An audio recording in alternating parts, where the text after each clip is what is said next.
10 మందిని కాపాడతాడు అనుకున్న డాక్టర్ తనను తాను కాపాడలేకపోతే, చుట్టూ ఉన్న డాక్టర్లు కూడా అతన్ని ఏమీ కాపాడలేని పరిస్థితిలో ఉంటే, జస్ట్ 38 ఏళ్ల డాక్టరు గ్రాడ్లిన్ రాయ్ అని చెప్పి తమిళనాడు ఆయన ఈ మధ్య చూసామండి. హాస్పిటల్‌లో రౌండ్స్ ఏస్తున్నాడు.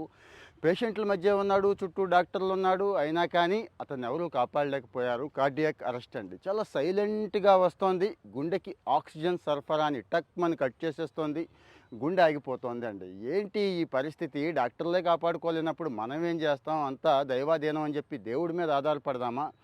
ఇక్కడ డాక్టర్లు కూడా కొన్ని పొరపాట్లు చేస్తున్నారు. వాళ్ళు కూడా మానవ మాత్రులే, మనుషులు చేయకూడని పొరపాట్లు చేస్తున్నారు. అందుకే ఆయనకి ఈ పరిస్థితి వచ్చింది. ఇక్కడ కొన్ని పాఠాలు నేర్చుకోండి అని చెప్పి చెప్తున్నారు. తోటి డాక్టర్లండి, సాటి డాక్టర్లే చెప్తున్నారు.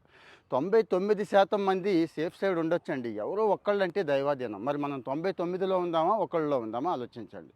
ఇక్కడ ఏం జరిగింది అంటే అన్నీ బాగానే ఉన్నాయండి. కానీ ఆయన లైఫ్ స్టైల్ బాగాలేదు. లైఫ్ స్టైల్ అంటే పాపం ఏమీ లేదండి. విపరీతమైన ఓవర్ టైమ్ చేయాల్సి ఉంటుంది. రౌండ్స్ వేయాలి. అవుట్ పేషెంట్ చూసుకోవాలి కదా! అంటే తనకు తాను ఇచ్చుకునే టైంని వదిలేసాడండి. వ్యాయామం చేయడానికి టైం లేదు. మంచి ఫుడ్ తీసుకోవడానికి అంటే ప్రిపేర్ చేసుకోవడానికి, వండుకోవడానికి లేదు. క్యాంటీన్‌లో ఏది పడితే అది తినాల్సిందే.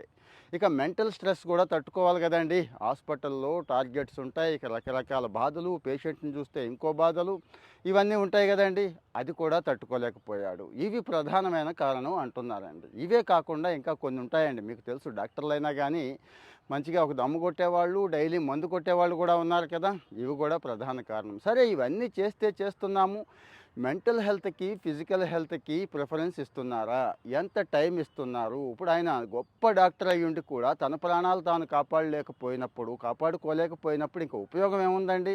మనం కూడా అంతేనండి. గొప్ప గొప్ప ఉద్యోగాలు, పెద్ద పెద్ద సంపాదనలు చేసినా గానీ హెల్తీగా లేకపోతే, ఆరోగ్యంగా లేకపోతే మన గుండె టక్‌మని ఆగిపోయే రోజు రాదంటారా? అలాగే హెల్త్ చెకప్స్ అండి. ఆయన హెల్త్ చెకప్ కూడా చేయించుకోవట్లేదంట చాన్నాళ్ళ నుంచి. అంటే 39 కదా ఏం పర్వాలేదు ఇంకా ముందుంది కదా 50, 60లో చేయించుకుందాం అనుకున్నాడంటండి. సో, మరి ఈ గ్రాడ్లిన్ రాయ్ స్టోరీ మనందరికీ ఉపయోగపడుతుందని షేర్ చేస్తున్నాను. ఒక డాక్టరే తనను తాను కాపాడుకోలేనప్పుడు, అంత నిర్లక్ష్యంగా ఉన్నప్పుడు, మిగిలిన వాళ్ళ పరిస్థితి ఏంటి అంటే ఇక్కడ కొన్ని పాఠాలు నేర్చుకోవచ్చు మనందరం గూడా. మరి ఆ పాఠాలు నేర్చుకుందామా? నేర్చుకుంటే హ్యాపీగా ఉంటాం, హాయిగా ఉంటాం.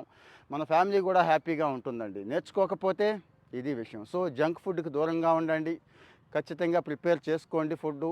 వర్కౌట్ మర్చిపోవద్దు. అన్నిటికంటే ముఖ్యంగా అనవసరమైన స్ట్రెస్ ఏది తీసుకోవద్దు. అలాంటి పరిస్థితి ఉంటే దూరంగా వెళ్ళిపోండి. మర్చిపోవద్దు. సో, మరి ఏమనిపించింది? మీకేమనిపించిందో చెప్తూ కామెంట్ చేయండి. మీ ఒపీనియన్ కామెంట్ చేయండి. ఫాలో అవుతూ ఉండండి. ఎవరికి షేర్ చేయాలో తెలుసు కదా! వాళ్ళకి షేర్ చేయండి.